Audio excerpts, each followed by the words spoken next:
Na bila shaka mtazamaji, karibu sasa tuweze kuangalia taarifa tulizozipa kipaumbele. Kumbuka kwamba leo ikiwa ni siku ya tarehe 21 mwezi huu wa Disemba, tuelekee kule Kakamega ambapo usambazaji wa habari gushi wakati wa ujio wa corona na uchaguzi mkuu umetajwa kuwa mojawapo ya changamoto zinazokumba taifa la Kenya. Mwandishi wetu Dan Ndunde sasa na simulizi ya taarifa hii ambayo ni fungwa kazi habari zetu za magharibi asubuhi ya leo.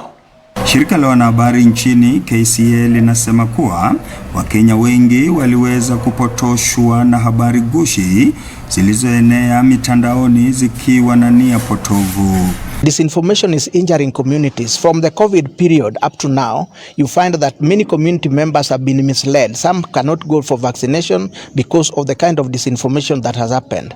Some of the voters could not make decisions about elections because of the kind of misinformation disinformation that they got about the candidates or opposing candidates. So you find that there's a lot of disinformation, and the disinformation is not just political. We have disinformation targeting agriculture.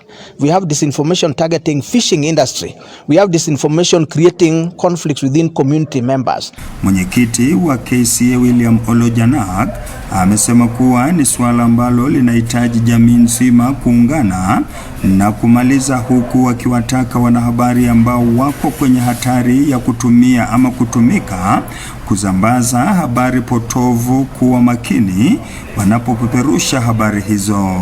So it's an all-out campaign to ensure that it is not just the journalists dealing with it, but also the community members. And ethical principles mean that we cannot participate in disseminating propaganda, because disinformation is actually propaganda. So we'd like to appeal to all the journalists who are working in different media stations. You have an obligation to observe the ethical principles that are put down within the confines of the law, especially the Media Council Act 2013.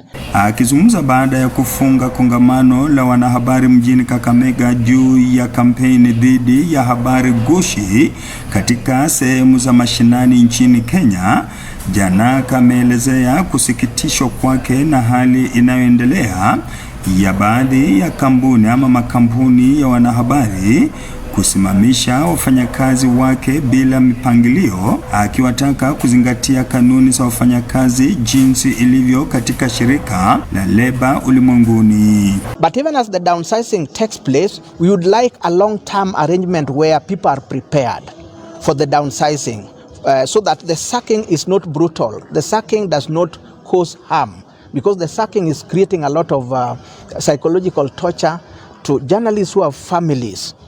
Some of them are being sacked through SMS. Some of them, a letter is written at a meme and you simply find yourself out. The media houses, many of them have had insurance. They should be able to cushion those who are transitioning from employment to out there through psychosocial support. It is important. There's no way you can just throw journalists out or your employees. Take them through psychosocial support. Give them a safe landing by ensuring that when you are sending them out there is a package, so that when they go out there, that is what employers are required to do under the International Labour Organization. Wakati huo amewataka Wakenya kuwa makini wakati huu wa shamra za siku kuu za Krismasi na mwaka mpya, huku madereva wakitakiwa kufuata kanuni za trafiki. We would like to appeal to first all the public service drivers to drive carefully. It is important because they are carrying the lives of different people. The families depend on the ones who are coming for Christmas. But we'd also like to appeal to Kenyans that during this Christmas season, when they are traveling, they must also exercise caution. Let them not get into overloaded vehicles. Let them exercise caution, so that in terms of how they are traveling, whether it's on the motorbike, on the public transport, any form of public transport, they should be able to exercise care, because Kenyans need them, their families need them. But around also this time, let us not get into very reckless, behavior. we have people who during Christmas think that that is the time to drink excessively. That again would not be useful. We would like Kenyans to know that we still need them in the new year. If we are a nation of reckless drinkers, we are a nation of people who, even in terms of our transport arrangements, we are careless about how we use our roads, then that is not something that can. We need a lot of discipline, because in other countries across the world there's a lot more discipline than what we have here in Kenya. Naye afisa wa mipango katika shirika hilo Rose Mwangi akiwataka Wakenya kutumia vema sendi, wakijua kuwa watoto watahitajika kurejea shuleni mwakani. They need to make wise decisions, especially during these festive seasons.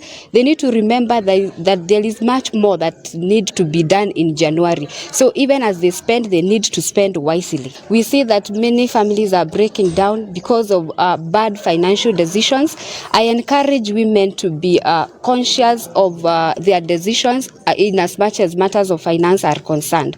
I encourage women also to be people of strong personalities, that they will not be swayed away when they are making financial decisions. What I would want to advise the journalist is that there is still hope. We need not to lose hope, but then again we also need to be very conscious when we are doing our when we are managing our finances rather. I would want to encourage us to cultivate a culture of saving. It is very important to save up. Don't spend everything when you receive your income. Nikiripotia habari za TV Magharibi kutoka mjini Kakamega, naitwa Dan Ndunde.